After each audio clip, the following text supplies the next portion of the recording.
So you want to win your fights, but you're struggling because you may be missing one key aspect in your playstyle. In this video, I'll be going over a method to help you win your fights regardless of what level player you are.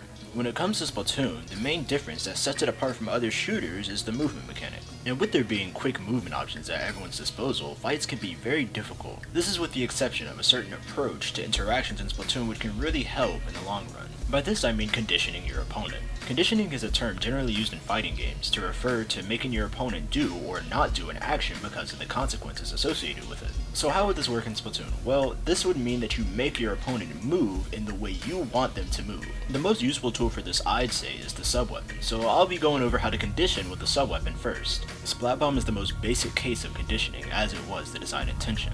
The idea is that you throw it and it makes the opponent move. But when you connect this with the main weapon and positioning, it creates a favorable circumstance for the interaction. By you forcing the opponent to move, you now have the advantage, and this advantage can be used to lead into a kill.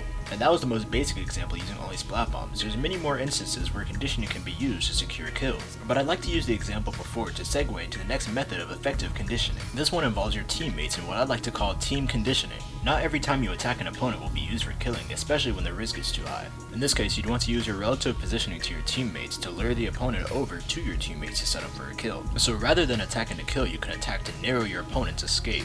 This method of conditioning would be understandably harder because it requires more knowledge on relative positioning from both teams to execute properly, but once executed is very effective. These types of conditioning can be done with both the main and sub-weapon, however some main weapons are more effective at conditioning than others. The positioning in the team comp that usually plays a role of intense conditioning is the backliner. This is because backliners can close off large areas in the stage so they become inaccessible by the other team. This makes the opponent have to carefully plan out every move.